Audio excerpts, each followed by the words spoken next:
A paz de Deus, queridos irmãos. Hoje nós vamos continuar com a história da igreja primitiva, a igreja de Cristo.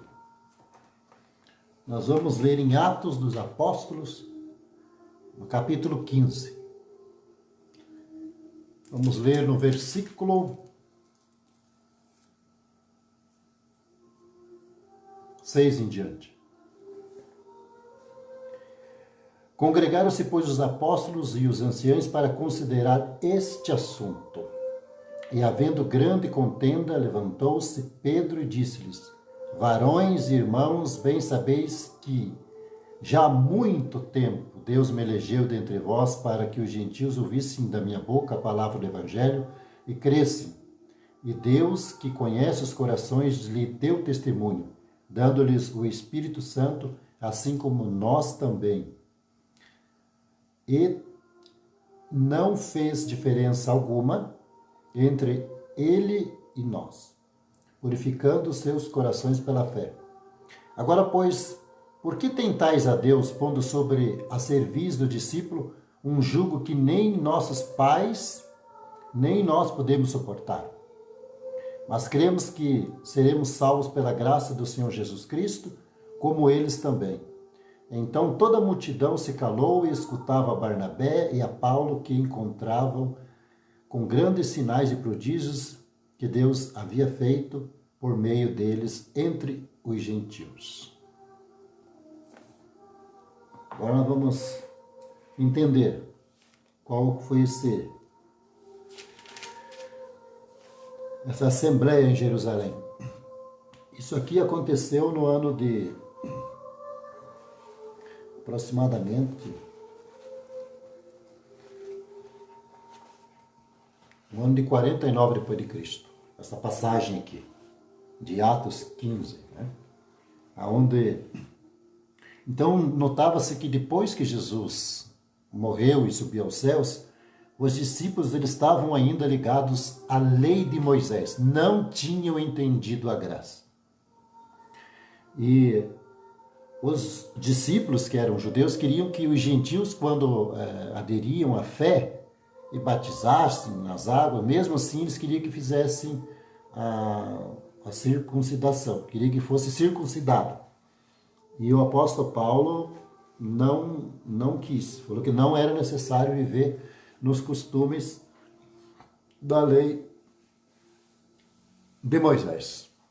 E hoje não é diferente. Hoje muita gente quer guardar a lei ainda do sábado, quer guardar os costumes, as ofertas, os dízimos, tudo que é da lei de Moisés, apresentar criança. Eles não querem viver na graça do Filho de Deus porque ainda não entenderam. Então veja que se foi no ano de 49 que tiveram que discutir esse assunto, que não precisava viver na lei de Moisés, então os discípulos ainda estavam guardando o sábado, vivendo a lei de Moisés, e circuncidando e fazendo tanta coisa, anulando o sacrifício de Jesus na cruz. Aí foi escrito ali que é salvo mediante a fé, não precisa apanhar tanto cargos pesados, né, em cima de ninguém.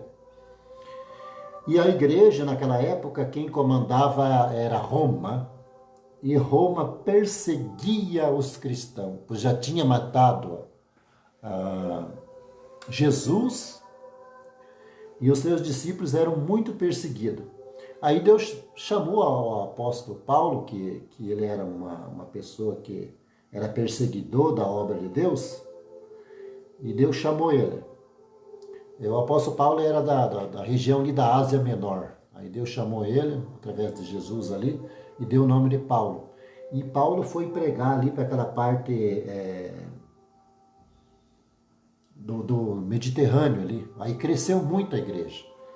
Mas do ano 49, os discípulos já tinham pregado todo esse tempo, né, os 12 discípulos, e Paulo começou a pregar ali também junto, mas depois de 49 anos, né?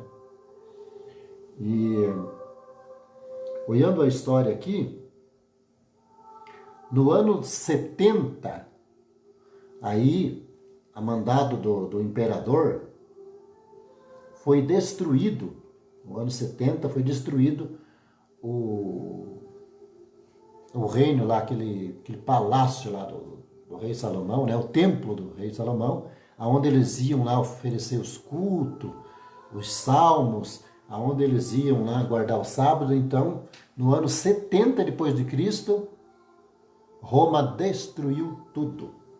E daí teve muita revolta dos judeus, e teve um líder, que é o Salmão Bascobar, líder messiânico que estava esperando a vinda de Cristo. Ele ficou revoltadíssimo e se levantou contra o Império Romano. Esse homem aí, judeu. Aí o Império Romano ficou mais nervoso ainda. Aí atropelou todas as pessoas, todos os judeus foram banidos ali de Jerusalém. E quem voltasse era penalizado com pena de morte. Então, os judeus foram espalhados pela região e pelo mundo, porque o Império Romano destruiu o templo no ano 70 e depois no ano 135 depois de Cristo não ficou judeu lá para contar a história. Ali em Jerusalém, mas os círculos vizinhos ficaram. E a igreja ia crescendo, crescendo, só que eles estavam muito presos na parte judaica, né? Os discípulos, a igreja cristã, e era muito perseguido pelo Império Romano, que o Império Romano eles adoravam o Deus Sol, adoravam as idolatrias, eles eram pagãos. E o Evangelho dos Apóstolos de Jesus incomodava o sistema na época. E daí foi crescendo e crescendo, e durou ali uns 300 anos de perseguição. Morreram os apóstolos, morreu o apóstolo Paulo, e ele evangelizou para tudo que é lado. Só que daí o pessoal ficou em dúvida. Aí teve um padre lá, que ele não acreditava na ressurreição de Jesus. Ele falava que Jesus era um homem normal, que nasceu ali e morreu, e ele pregava que Jesus não era filho de Deus, esse padre lá. E ele acabou conquistando muita gente, e daí se misturou as igrejas. Uns acreditavam que Jesus ia voltar, outros não acreditavam mais, e foi indo 100 e poucos anos, 200 anos, e as igrejas cristãs estavam divididas, né? Que é as igrejas ortodoxas, que existe até hoje, né? As igrejas ortodoxas do Oriente e a católica romana, que hoje é do Ocidente. E daí em 312, aí o Constantino, que era imperador, ele aceitou a Cristo. Ele se converteu ao cristianismo. Entre aspas, um cristianismo meio deturbado, né? Porque Roma perseguia. E daí ele foi lá e derrotou um outro homem lá, que era imperador também, para ele mandar em tudo. Aí ele ganhou, derrubou do Império Romano, e Constantino pegou e fez um convite para todas as igrejas que estavam lá, para eles unificar a igreja, para criar a igreja católica, universal, uma só. Aí ele convidou todos os bispos, né? Porque até então a igreja não tinha ninguém que comandava, eram todo mundo separado, cada um pregando Cristo, sendo sofrendo. E daí ele prometeu para eles, falou, não, agora eu sou o imperador de Roma, vocês cristãos são 300 anos que estão sendo mortos e perseguidos, agora eu me converti e eu tive um sonho, que é para mim construir uma cidade. E ele foi lá e construiu uma nova cidade e deu o nome dele, né? Ele deu o nome de Constantinopla, né? E essa igreja, então, ela ficou pronta no ano 330, né? Que daí em 324, ele fez a convenção ali, em 324, 25, chamou os bispos e montaram, então, uma igreja única. Então, tinha muitos livros e muitas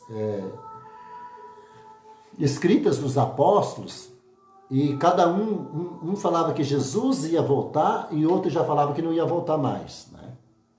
E esse homem, esse padre lá, ele tinha enchido a cabeça do pessoal.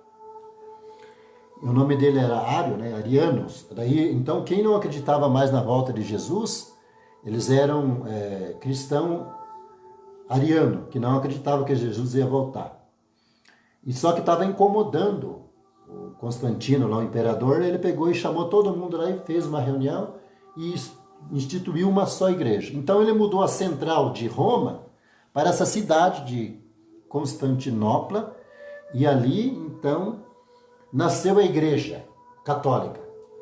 Ali então, por que daí agora, onde é que nasce o crucifixo? Porque o crucifixo é um sinal de maldição lá para os judeus, que era um instrumento de morte, de pena de morte. Então o Constantino, ele fez o primeiro, pegou ouro e pedras preciosas, e fez o primeiro crucifixo de ouro e pedra preciosa e colocou lá na igreja, para ser o símbolo da igreja. Então ali já nasceu o crucifixo, né? Mas não dado aos discípulos, mas sim por causa do imperador. E daí o pessoal, já os cristãos, ele prometeu já cargos na vida, nos cargos públicos, porque daí ele era imperador, ele comandava lá toda a região, o estado, o país, enfim.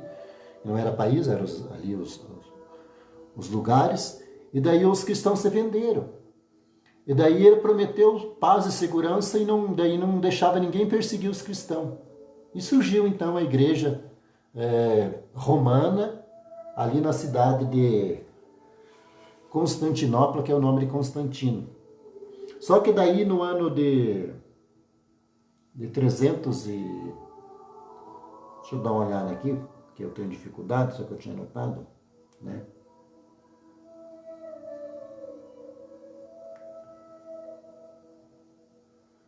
Dali uns anos ele morreu, o Constantino. O filho dele assumiu. Só que o filho dele, ele era ariano, ele acreditava naquele padre lá que falou que Jesus não ia voltar. E daí pensa na bagunça que deu. Então o povo daí ele era o líder, aí ele pegou e falou que Jesus não ia voltar mais. Então daí as igrejas ortodoxas que estavam ali junto, mas separaram tudo. E daí então, depois voltaram a acreditar de volta, que daí ele não durou o reino dele e voltou a acreditar de volta. E foi passando os anos, e eles se desligaram então da doutrina judaica. E hoje, os cultos que nós temos aí, tem muita doutrina judaica. Então, se a tua igreja ali, ela paga dízimo, ela é uma doutrina de Malaquias, para o povo de Israel. Eles querem levar os alimentos, que não é alimento, é dinheiro que eles pedem. Se pelo menos eles pedissem exatamente como está lá, pedissem alimento para levar para o templo, mas o templo não existe mais. O templo foi destruído no ano 70. E o povo, no ano 135, o povo de judeu foi extirpado de Jerusalém. Então não tinha templo nem judeu mais. Então acabou, a lei acabou. E o povo se dispersou. E o que prevaleceu foi a graça do Filho de Deus, foi a graça. Só que como aquele povo ele sempre foi judeu, então as igrejas ortodoxas, que elas existem até hoje, elas não quiseram fazer parte do Constantino, do imperador. Eles ficaram afastados da igreja católica. Então existe a igreja ortodoxa, e eles estão em vários países, estão na Ucrânia, estão na Grécia, estão na Turquia, e quando eles querem fazer alguma modificação nessas igrejas ortodoxas, eles se reúnem e fazem o mesmo concílio que o Constantino fez naquela época. Então eles decidem tudo através de uma reunião, as igrejas ortodoxas, que é parecida com a igreja, né, católica.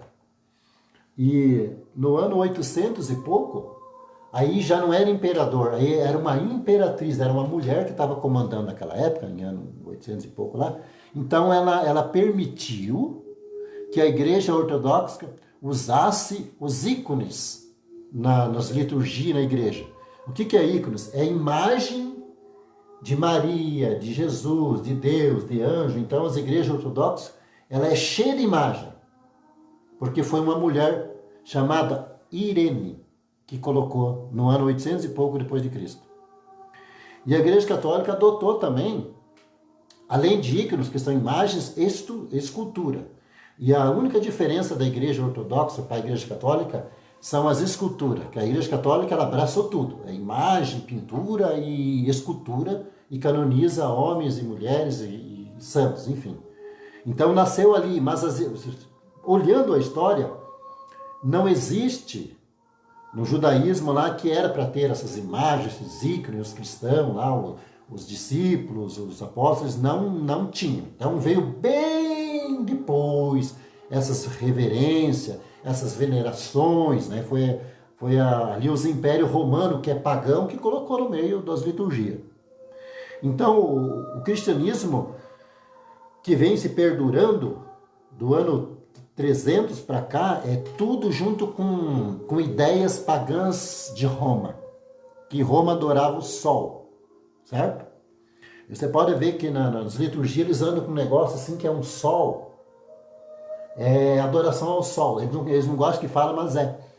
Então isso aí é tudo ideias da Roma pagã, porque eles viram que não podia mais. Eles ficaram 300 anos perseguindo e matando os cristãos. Quando eles viram que não adiantava perseguir e matar, então eles oficializaram. O Estado abraçou aquele povo ali, agradou eles e montaram o Império Romano.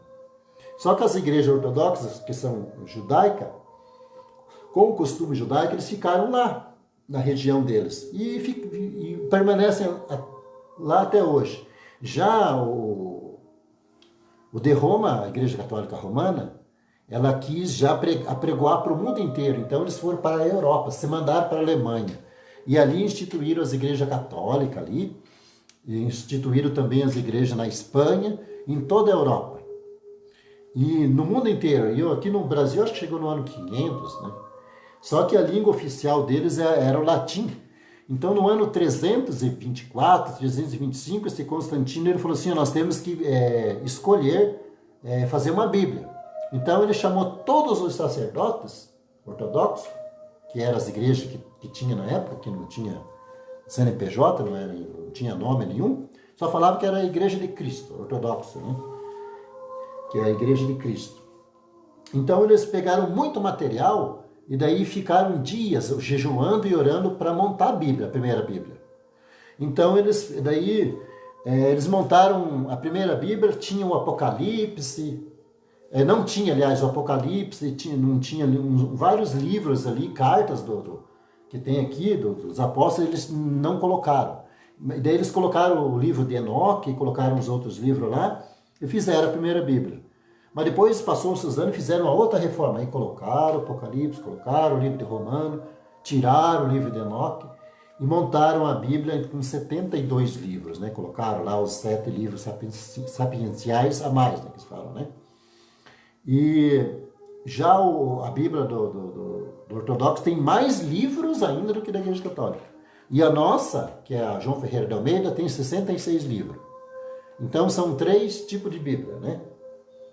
A João Ferreira, com 66 livros, e a católica, com 72, e a ortodoxa, não vou mentir, eu esqueci, porque é muita informação, parece que é mais livros, eu não vou afirmar. Mas então, o Constantino, ele separou das igrejas ortodoxas, quem não quis ficar com ele ficou para lá, e acabaram tendo guerra, que vai ficar para outro assunto, isso aí, mais para frente, porque é muita coisa. Só que daí o Império Romano, a língua deles, no caso, era latim. Todas do Novo Testamento, eles foi escrito em grego. E o Antigo em hebraico. Então, quando eles montaram a Bíblia, eles pegaram o hebraico e o grego e montaram em latim. E falaram assim, agora a Bíblia é só essa, vocês esquecem esses outros livros. Tinha livro de Maria Madalena, tinha livro de Judas Iscariotas, tinha livro de Enoque, tinha muito livro. E eles deixaram tudo fora. E ninguém tinha acesso a essa Bíblia. E era o carro forte da Igreja Católica, só que é em latim. E daí as missas que eles faziam, as liturgias, eles escolhiam partes da Bíblia. Como até hoje. Nas missas eles escolhem parte da Bíblia para pregar. E daí quando veio para o Brasil, no ano de 500, ainda era tudo, as missas em latim. Então eles não estavam nem aí se ia para outro país e traduzir na outra língua, não, tinha que ser em latim, todo mundo tinha que engolir. Então quando veio para cá as primeiras missas, era tudo em latim. Os sacerdotes, eles rezavam as missas de costas para o povo, toda em latim. Depois de muitos anos que eles traduziram, né, começaram a fazer as missas no português. Porque se você hoje frequenta a missa, se você fosse no tempo antigo, você não ia entender nada. Você ia lá assistir, do jeito que você entrava, você saía. Você só ia assistir lá. Hoje não, hoje os padres, é tudo em português, graças a Deus, né? Melhorou bastante. Mas, daí no tempo de Lutero, como a Bíblia estava tudo em latim, aí ele traduziu, né, para o alemão. Aí é onde que deu a reforma da Igreja Católica para o costume ali, que chamaram de herege, e nasceu então a luterana. Então, do latim, a Bíblia que eles tinham só para eles, no controle deles, passou-se para a língua alemã. E nasceu então a Igreja de Lutero. E depois de Lutero veio todas essas raízes, que a gente vai fazer isso tudo mais para frente. Mas o que eu quero dizer para vocês é o seguinte, que se no ano 49, depois que Jesus já tinha subido ao céu, e os discípulos ainda estavam na lei de Moisés, teve que vir Paulo para convencê-los a viver na graça do Filho de Deus. O que nós queremos entender nessa noite? Se alguém está colocando fardo pesado em vocês, não aceite. Não aceitem coisas do Velho Testamento, porque nós não somos judeus. Então, essa teimosia, esses cultos, esses ritos judaicos, não é para nós. Vou ler de novo aqui.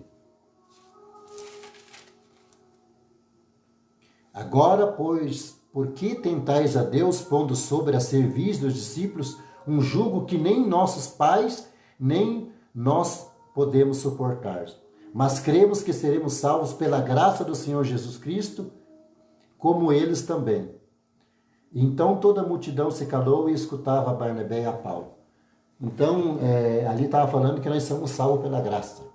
Então, muitas hoje, as igrejas evangélicas, a graça, fala da graça, só que eles têm costumes judaicos, que é na questão dos dízimos, dos sábados e de uma série de coisas. Apresentação de criança, porque apresentava-se criança no 8º dia, que nascia o primogênito, que era masculino, levava lá no templo.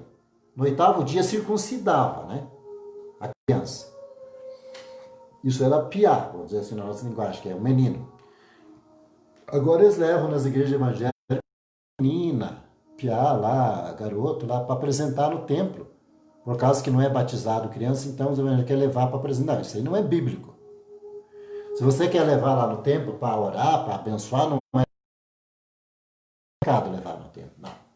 Mas isso não é uma regra bíblica que tem que levar lá.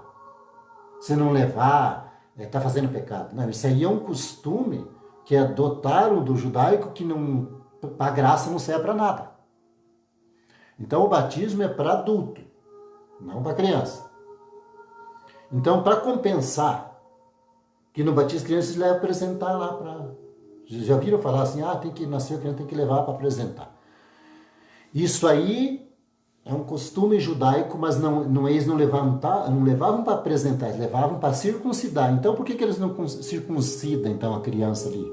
E eles não levam no 8º dia hoje, eles levam qualquer dia, 1 mês depois, 2 meses, 3 dias, não tem dia para levar. Então, eles querem guardar uma coisa que ainda tudo errado ainda. Mas você não sabia disso, né? Mas a gente está aqui para ensinar a verdade.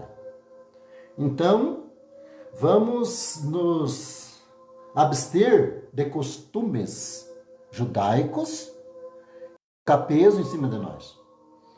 Não adianta exigir de nós dinheiro, né?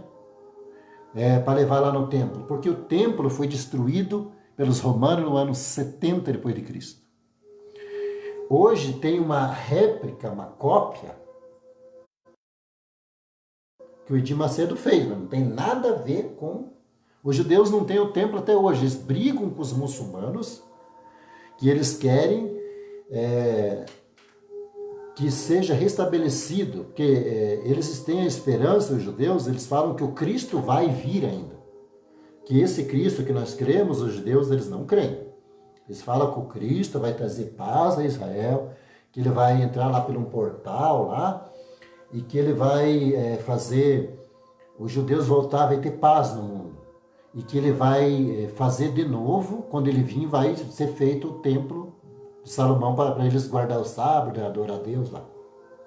Esse Cristo aí eles não creem.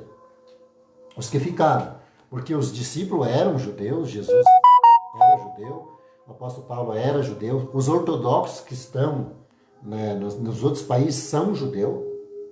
E nós, o que tem a ver com isso? Para nós, gentios, que nós no Brasil é tudo gentil, né? Nós nascemos aqui.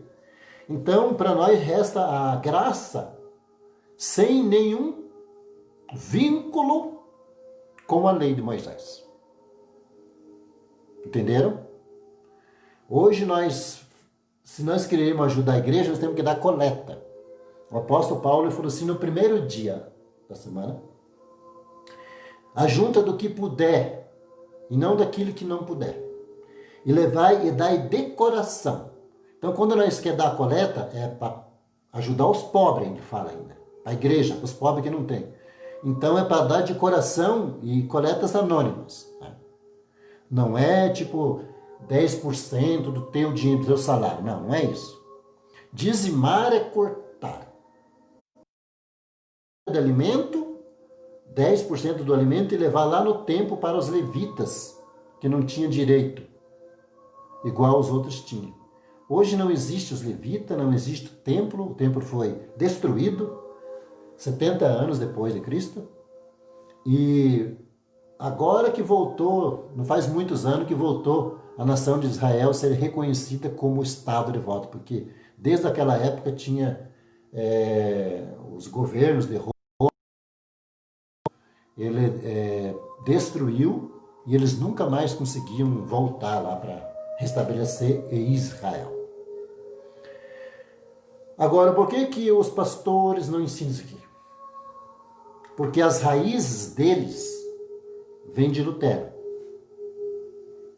E Lutero também estava vivendo na lei de Moisés. Como bastante costumes da igreja ortodoxa e a igreja católica, eles estão na lei ainda. Por que eles estão na lei? Porque se você estudar a questão do templo, existe o altar, existe o incenso, e poderia entrar lá dentro do templo, que era santificado o templo, tinha que entrar com uma túnica e com uma corda amarrada na sua cintura, e um sininho. Então, se entrasse em pecado lá, o sacerdote morria, fulminado lá, por causa que Deus consagrara aquele lugar. E daí quem entrasse lá também morria, então não podia entrar ninguém. Então eles ficavam com uma corda lá fora. E daí eles ficavam escutando. Se o sacerdote estivesse andando lá dentro, que ele ia lá fazer expiação e as ofertas, tal, por causa do pecado do povo, então eles ficavam escutando aquele sininho lá, então eles falavam, tá vivo, então não morreu, né? Então, se não escutasse mais o sininho, eles puxavam pela corda. Hoje eles continuam com aquelas túnicas e amarrado aquela corda, mas essa não é a função. Só para bonito. Eu acho muito bonito, respeito. Não tem nada a ver. Então, tem muita coisa. O altar, os incensos. Por que eles ficam queimando aqueles incensos? Né? Os ortodoxos, os judeus, nas sinagogas, eles fazem isso aí. Porque vivem no tempo da lei. No tempo da lei tem que ter tudo isso aí. Tudo, tudo, tudo, tudo. E para nós? O que nós temos a ver com isso? Qual é o incenso que nós temos que queimar dentro da igreja? Você sabe? O incenso, ele simboliza a nossa oferta, a nossa oração. Então, quando nós dobramos nosso joelho, quando nós oramos, Nós oferecemos um culto racional a Deus, o louvor e o culto e as orações sobe como um incenso na presença do nosso Criador e Jesus intercessor. Lá Deus, ele decide se ele vai receber as nossas orações como incenso ou não. Não é essa fumaça física da terra. Esse já é para os judeus. Se eles fazem, é problema deles. Não posso também falar disso. Mas nós da graça estamos desabrigados disso aí. Então, é bem simples. Quando nós adentrarmos dentro dos cultos, nós vamos oferecer o louvor perfeito, as nossas orações, e aqueles que estão como ministro, no lugar dos discípulos, Deus vai usar dele para a pregação da palavra de Deus. E nós vamos adentrar no templo, que antes ninguém tinha direito de entrar. Porque agora o templo somos nós. Agora existe casas de oração, aonde pode entrar aquele que é cheio de pecado, aquele que está procurando se santificar. Toda espécie de gente, de crédulos, de raça, de cor, pode adentrar na casa de oração, hoje. Né? Viu como melhorou, né? E antes lá não, somente os sacerdotes. Então a Bíblia diz que quando nós batizamos nas águas, de acordo com a Sagrada Escritura, nós somos lavados no sangue do Senhor Jesus. Nós fazemos um concerto com Deus e nós se tornamos rei e sacerdote. Mas é espiritual. Aí nós somos aqueles que adentramos no templo, no nosso próprio templo. Então existe um rei dentro desse templo, existe um sacerdote dentro desse templo, que ele tem ligação para com Deus. E ele não vai apresentar só pecado dos outros, os nossos próprios pecados. E antes o povo dependia do sacerdote para expiar os seus pecados. E agora nós mesmos temos um acesso com Deus não direto, por intermédio de nosso Senhor Jesus Cristo. A graça é isso. Se você tem a fé, tudo que você faz, que se você vai conversar com Deus, você fala, tudo eu te peço e te agradeço, ó Deus, em nome do teu Filho Jesus. Esse é o segredo. Aí nós temos acesso para com Deus. Porque nós somos sacerdotes, nós somos os reis, nós reinamos sobre esse mundo e com a justiça de Deus, porque nós somos justificados pela palavra. Nada tem a ver com dinheiro, nada tem a ver com sacrifícios, não. Nós temos que ter a fé e a obediência. Aí o mandamento que eu deixo, igual Jesus falou no último dia que ele estava aqui na terra, que está lá em Marcos, ele disse aos discípulos assim, ó, ide a todo mundo e pregar o evangelho. Quem crer e for batizado será salvo. Quem não crer será condenado. Nós oferecemos salvação, por causa que Cristo é a porta. Então eu nunca vou dizer para você que você vai para o inferno. Não posso dizer isso, porque existe o céu e o inferno. O que eu ofereço para você é salvação, porque o inferno já é garantido. Porque a Bíblia diz, quem crer e for batizado será salvo. E outra parte diz assim, quem não crer já é condenado. Eu não condeno ninguém, todo mundo é condenado pelo pecado original. Mas Jesus veio desfazer isso aí, e Deus quer salvar um povo, mas para aqueles voluntariamente que crerem na palavra de Deus. Não tem nada a ver eu pegar o teu dinheiro. Não tem nada a ver eu colocar fardos pesados em sua vida. Não tem nada a ver eu não deixar você escolher um dia para não deixar você trabalhar. O apóstolo Paulo, que era gentil e que não quis guardar a lei, ele disse assim, eu trabalho todos os dias, dia e noite, para não ser fardo pesado a ninguém. Não tenho comido pão de graça de ninguém. Muito pelo contrário, tenho trabalhado. E eu prego de bom grado, de graça. E recebesse de graça dais. Então essa mensagem de hoje, ela vai chegar em você sem custo para você nenhum. Você não tem custo nenhum. E eu não estou querendo que você escolha um dia da semana para você adorar a Deus. Não. Nós temos contato todo dia. Quando nós estamos dormindo, o Senhor está velando por nós. Quando nós acordamos, aí nós temos a nossa vida normal na terra. Mas bem-aventurado, que diz a palavra, aquele que medita de dia e de noite. Então nós temos que meditar na palavra do Senhor de dia e de noite. Porque nós temos uma ligação, mas essa ligação ela só existe através de um concerto que você fez com Deus. Porque o homem está afastado, o homem e a mulher estão afastados de Deus por causa do pecado. E o homem nasceu para adorar a Deus. Deus criou o homem numa beleza, a sua imagem e semelhança, para adorar a Deus.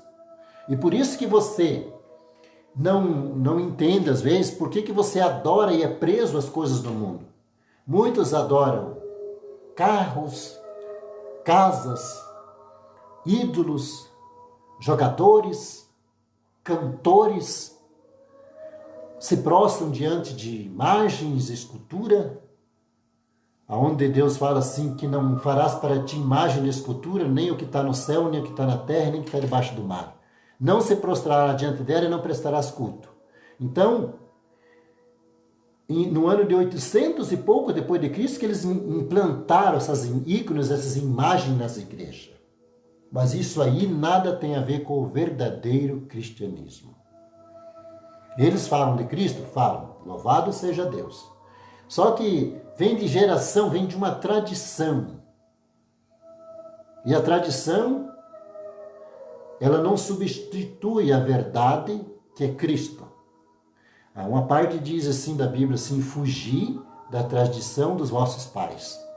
Por que fugir? Porque os pais educam na sua cultura, às vezes é ateu, né? Então, às vezes é religioso, só que Cristo ele não era do sistema.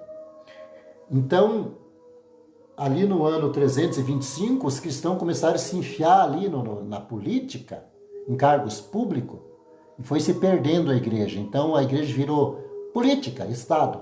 Então, quem quiser se candidatar, eu não tenho nada a ver com isso. Tá? Eu não quero, né? Apesar que eu não sou líder da igreja, né? Mas o líder da igreja, onde nós frequentamos, se ele se candidatar e ele quiser se meter em política, ele pode. Só que ele perde o cargo de pregador. Por causa que nós não podemos misturar política com as coisas de Deus. Porque Jesus, quando ele veio para ser rei dos judeus, ele era rei para a salvação da nossa alma, para um reinado lá no céu. E o rei Herodes achou que ele ia querer o reinado dele. E quando Jesus nasceu, ele tentou matar Jesus. Deus tinha um plano, porque não poderia matar antes da hora.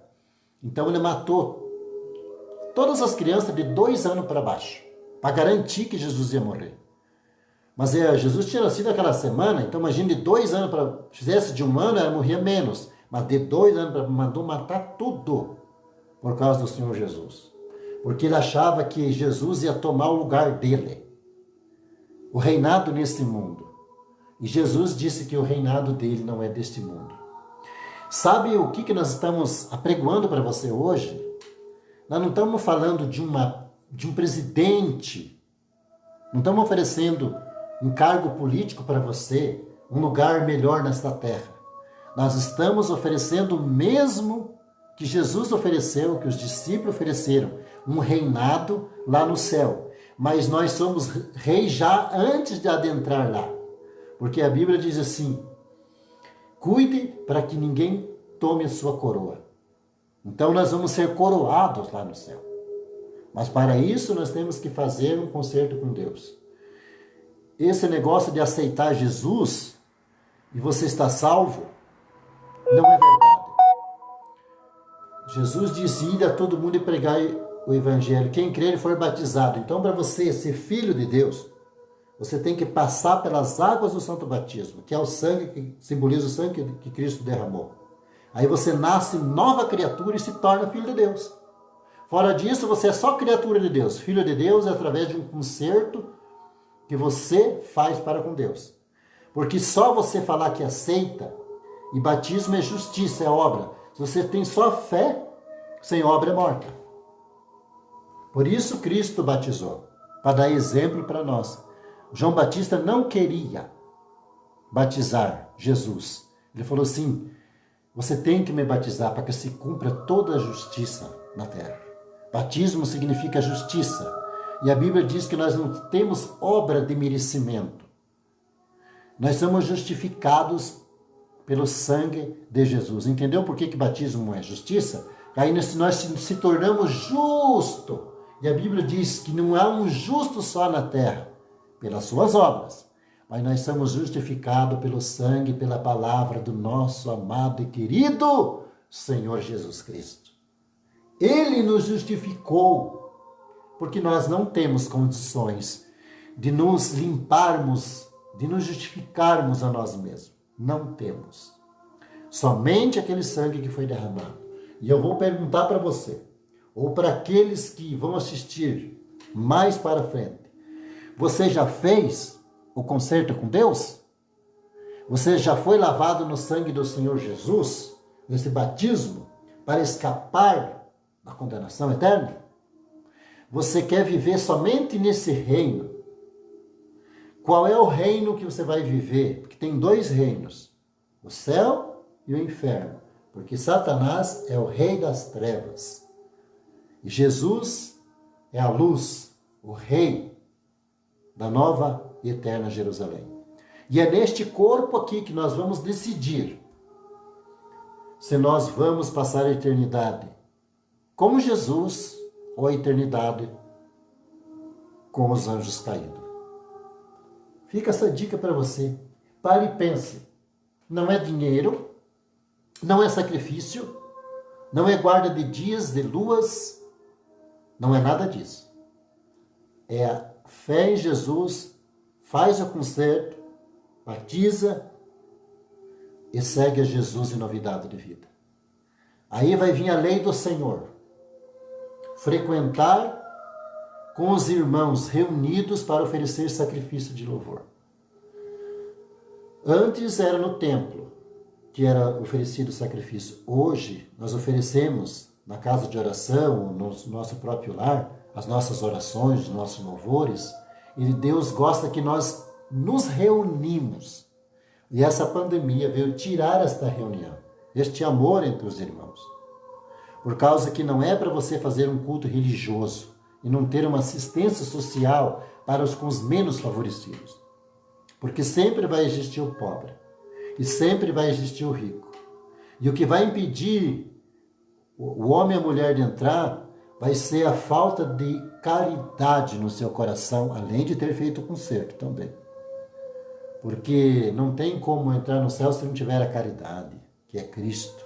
A caridade tudo suporta, tudo crê. E se você está crendo é porque você já tem a caridade. Porque se você não tiver a caridade, essas palavras não vão entrar no seu coração. Porque você não vai crer. E tudo que é dado pelo Espírito Santo, o Espírito Santo convence todo homem e toda mulher do seu pecado. Então, se essas palavras elas estão mexendo dentro do seu coração, se você nunca ouviu uma explicação assim, eu não estou preocupado se você vai acreditar ou não. Eu não. Eu não estou tentando convencê-lo ou convencê-la. Por causa que quem tem que convencer? Eu. E você é o Espírito Santo da graça de Deus. Não é interpretação particular minha, não é interpretação de líderes religiosos, mas é o próprio Espírito Santo. Porque quando Jesus fala aos nossos corações, diz em 10 de São João, do Evangelho de João, a ovelha conhece a voz do seu pastor, que é Jesus Cristo.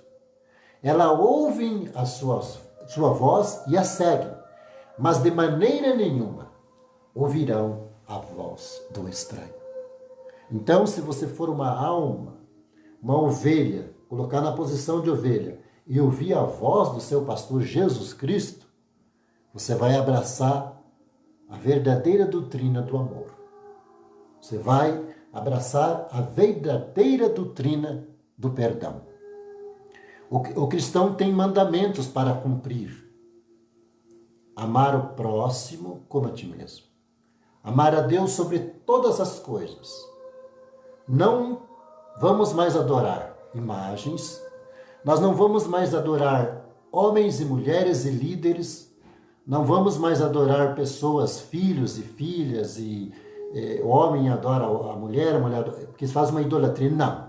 Vai ser respeitado, mas não adorado. Aquele que mentia, não minta mais. Aquele que roubava, não roube mais. Aquele que compra, pague. Aquele que se prostituía, não pode se prostituir mais. Aquele que adulterava o seu casamento, não pode adulterar mais. Porque você fez um pacto com o Senhor Jesus, no sangue. Você tem uma vida nova. Aí você vai viver uma novidade de vida. Não pensa que é só batiza ou participa de uma comunhão de uma igreja e viver uma vida lá fora tudo errada. Não. Você vai ter que perder a sua vida e ganhá-la, a de Jesus, na sua vida. Porque antes de nós conhecermos o caminho de Cristo, o Evangelho, nós temos a nossa vida. E a nossa vida é cheia de pecado. Ela é cheia de erro, ela é cheia de achismo, ela é cheia de orgulho, ela é cheia de tantas coisas dessa terra. Mas nós vamos perder a nossa vida. E nós vamos ganhar a vida de Cristo. O apóstolo Paulo disse, eu já não vivo mais, mas Cristo vive em mim. E tem uma parte que diz que nós seremos cartas vivas, aonde as pessoas vão ler, que está escrito, pelos seus frutos os conhecereis. E os frutos do Espírito Santo é paciência, bondade, amor, caridade, só coisas boas. Agora nós fazemos uma reflexão. Qual é o espírito que está neste corpo? É o espírito do engano? Da mentira? Do pecado? Da porfia? Da avareza? A avareza quem não reparte nada, é o ganancioso. É o espírito dos vícios das coisas desse mundo. O cristão tem que ser transformado. Mas o batismo é um passo que ele dá, e ele nasce, e daí ele vai começar a aprender com Cristo a viver nessa terra. Ele vai vivendo na comunhão junto com os irmãos. E o Espírito Santo vai dar dom para cada um. Para um ele vai dar o dom de ensinar, para outro ele dá o dom de pregar, para outro ele dá o dom de louvar, para outro de tocar instrumentos, para outro ele dá o dom de sonhos, para outro ele vai dar o dom da visão, para outro ele vai dar o dom da profecia. E quando se reunir, que um tenha salmo, outro tenha louvor, e a igreja cheia dos dons de Deus. Agora, se nós não podemos mais nos reunir, agora como que fica os dons de Deus? Se nós somos membros do corpo de Cristo, embora cada um tenha os seus dons, mas tudo ligado no corpo de Cristo, tudo dado pelo Espírito Santo de Deus. Eu não posso querer vender uma ideia para você, eu não posso vender o dom para você, eu não posso prometer algo do céu a troco de coisas dessa vida. Eu não posso. A todos é dado gratuitamente. Por isso que a Bíblia diz, quem tem falta de sabedoria, peça a Deus. É o que nós fazemos todos os dias. Nós pedimos sabedoria para nós saber entrar e sair do meio do povo. Porque nós não saímos do mundo, nós vivemos no mundo. O que nós saímos é da velha prática das coisas que desagradam a Deus. Por isso que nós sabemos entrar e sair do meio do povo. Nós podemos entrar e sair, mas nós não podemos se contaminar com aquilo que o mundo oferece e aquilo que nós antes se alimentava. Hoje, nós se alimentamos, a ovelha se alimenta de pastos. Pastos é somente da palavra. O lobo se alimenta de carne. Ele é carnal. As coisas de Deus é espiritual. O carnal jamais vai entender. Mas você, se você for uma ovelha, se você quer se tornar uma ovelha, você está entendendo essas palavras. E você está comendo o pasto. O carnal não. O lobo, quando ele está passando mal, com dor de estômago, com dor de barriga, até os cachorros fazem isso. Eles vão lá e comem um pouquinho de capim. Mas porque eles estão mal. Mas eles voltam a ser carnais. Então o carnal, ele vai na igreja ou vai na presença de Deus só quando ele está passando uma enfermidade, uma situação difícil. Ele vai lá e come só um pouquinho para amenizar a vida de pecado dele. Mas ele não come da palavra, porque ele só come o que é carne. E carne é diabólico, e são coisas, ideias, são estudos que o mundo oferece. Mas não estou dizendo estudo para uma profissão, estou dizendo estudo para contradizer, para diminuir a fé no Salvador do Senhor Jesus. São ideias, religiões, tudo que não crê na ressurreição de Cristo Jesus, que crê em tantas outras coisas, que nós não vamos falar nesse vídeo aqui. Foi tanto assunto aqui, para não ficar muito extenso, para você poder compartilhar com sua família, para você poder ajudar a evangelizar, porque vai ficar na tua responsabilidade, vai ficar ali. A minha parte eu já fiz. A única coisa que você vai clicar é em compartilhar. Se você não tiver essa caridade, não tiver essa capacidade de compartilhar, você não está interessado em espalhar o amor de Cristo e o verdadeiro evangelho. Amar a Deus e amar o próximo como a ti mesmo. Amém, irmãos? Amanhã estaremos novamente, como eu prometera, juntos. Nós vamos aprender de Cristo Jesus, do Espírito Santo. Ele vai usar de nós e de você também, para nós aprender os mistérios de Deus. É revelado conforme o Espírito concede à medida de cada um. Que a paz de Deus, a comunhão do Espírito Santo, este amor, esta paz, essa alegria, esses ensinos, sem custo nenhum. O único custo que teve foi o sangue do Senhor Jesus, que não tem preço. Amém, irmãos? Deus seja louvado. Só vou terminar aqui acenando aqui. Deus abençoe o irmão Ilandiro, o Joanir, a Tere, a Suzana, o Valdeir. Deus abençoe grandemente. O Valdeir é um companheiro meu que me ajudou no início em São Bento do Sul, da minha caminhada. Quando eu não tinha condições, a igreja era longe, ele me dava carona toda vez para nós ir no culto. Deus abençoe ele grandemente. O Diego Santana e o Gustavo também ali de Rio Negrinho. E todos os que vão assistir, Deus ilumine a minha e a sua mente, agora e para sempre. Amém.